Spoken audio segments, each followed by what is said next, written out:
महान पापी है, ये हमेशा यज्ञ को विध्वंस करती है, तुम्हें तुरंत इसका वध करना है। मेरी आज्ञा है, उन्होंने आज्ञा प्राप्त की और तुरंत ताड़का का वध कर दिया। और यहीं से प्रारंभ होती है सारे वध की लीला।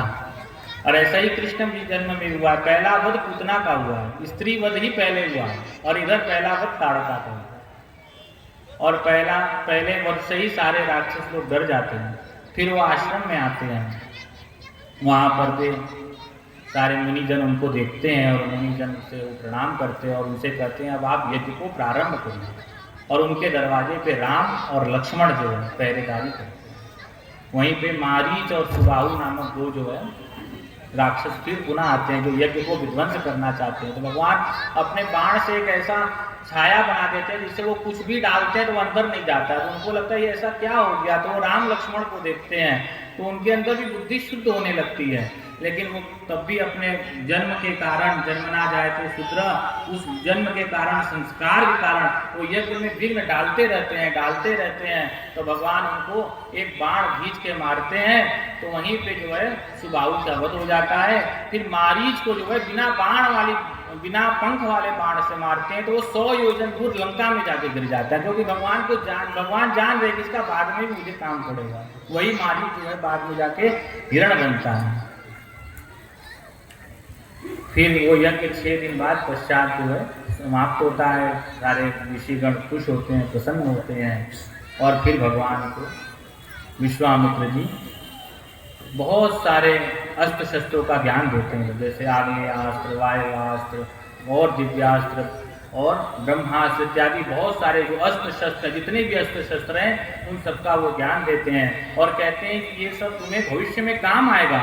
तो ये प्रिपरेशन ऑफ लंका विजय है।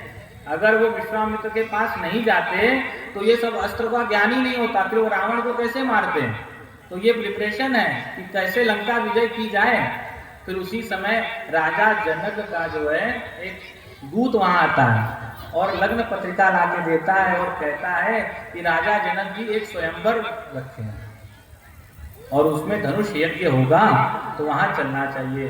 तो विश्वामित्र जी जो है राम जी से पूछते हैं कि हे प्रभु, अगर धनुष यज्ञ में चलना हो, आपकी इच्छा है तो चला जाए।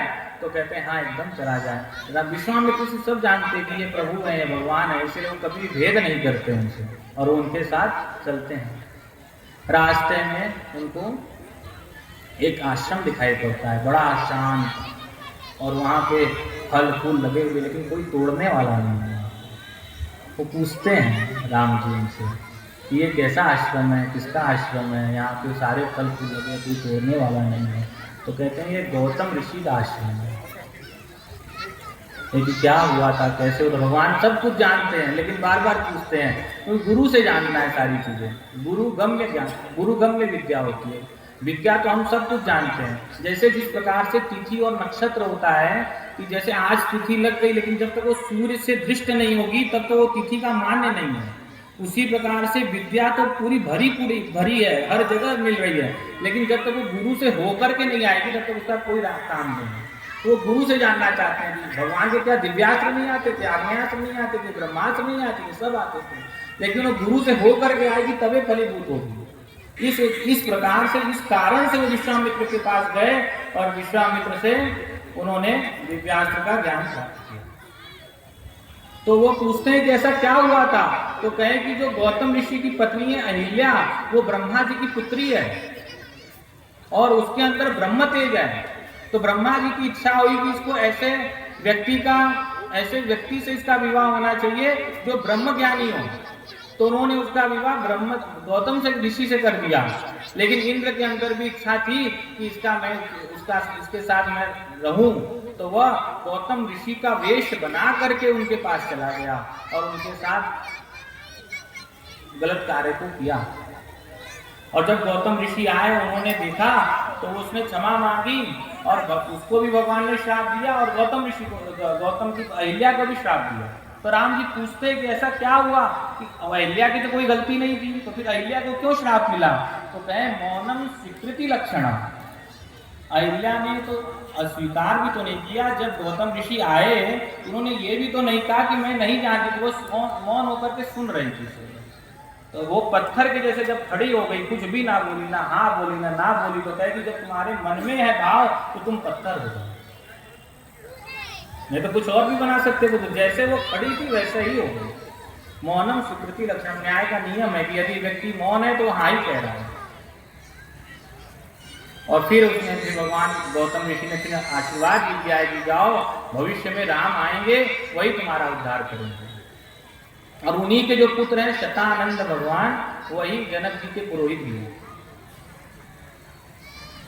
तो भगवान से वो कहते हैं कि तुम अपने चरण कमल को इस पत्थर पे लगाओ, इससे जो है गौतम की पत्नी का उद्धार हो जाएगा। तो भगवान फिर कहते हैं कि प्रभु मैं स्त्री को तो पैर नहीं लगा सकता।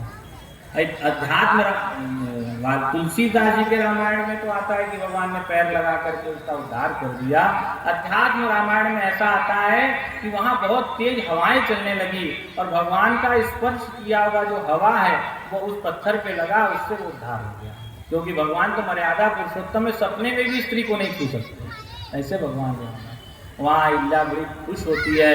आध्यात्म रामायण में एक स्तोत्र आता है, अनेक विधि स्तोत्र से भगवान की स्तुति करती है और कहती है कि मेरे पति ने मेरे साथ बहुत अच्छा किया, जो मुझे पत्थर बना दिया।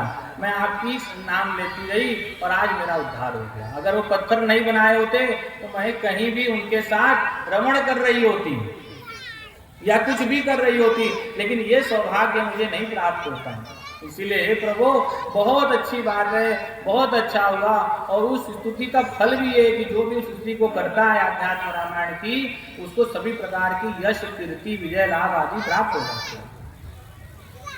इस प्रकार वहाँ पे अहिल्या जी का उद्धार हुआ है। फिर भगवान राम आगे बढ़ते हैं, आगे कथा हम लोग आज कल करेंगे।